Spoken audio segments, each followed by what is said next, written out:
Cantonment MLA Shri Ganesh నిరాహార దీక్ష చేపట్టారు. ఎందుకు దీక్ష చేస్తున్నారు? కంప్లీట్ డీటెయిల్స్ ఈ వార్తలు చూద్దాం. జీహెచ్ఎంసీలో కంటోన్మెంట్ బోర్డు విలీనం కోసం నిరాహార దీక్ష చేపట్టారు ఎమ్మెల్యే శ్రీ గణేష్. కంటోన్మెంట్ పై కేంద్ర ప్రభుత్వం నిర్లక్ష్య ధోరణి చూపిస్తోందంటూ రిలే దీక్ష చేపట్టారు. ఎన్నో ఏళ్లుగా పోరాడుతున్న ఆంక్షల నుంచి కంటోన్మెంట్ ప్రజలకు విముక్తి మాత్రం దొరకట్లేదన్నారు.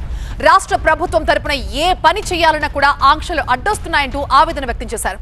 కంటోన్మెంట్ చట్టాల నుంచి విముక్తి కోసం ఢిల్లీలో కూడా దీక్ష చేస్తారంటున్నారు కంటోన్మెంట్ ఎమ్మెల్యే శ్రీ గణేష్.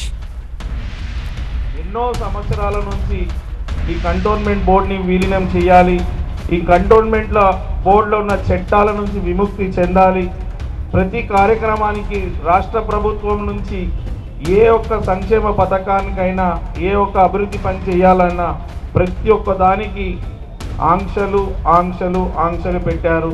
ఎన్ఓసీలు కావాలన్నారు. గతంలో కూడా నేను ఎమ్మెల్యే కాకముందుకు పాదయాత్ర చేశాను.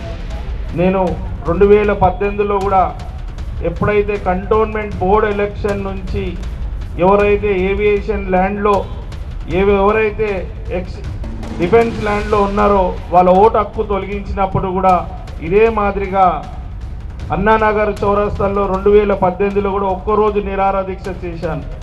వారు డెవలప్మెంట్స్ ఉంటే ఈనాడు ఈ మొత్తం గ్రేటర్ హైదరాబాద్లో మన మధ్యలో కంటోన్మెంట్ కాన్స్టిట్యున్సీ ఉంది.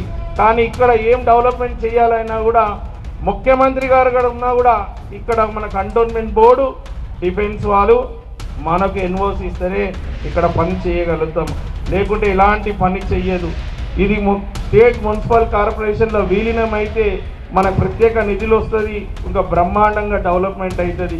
ఇదే మాదిరిగా ఈ కంటోన్మెంట్ బోర్డు ఉంటే 30-40 సంవత్సరాలైనా డెవలప్మెంట్ కాదు.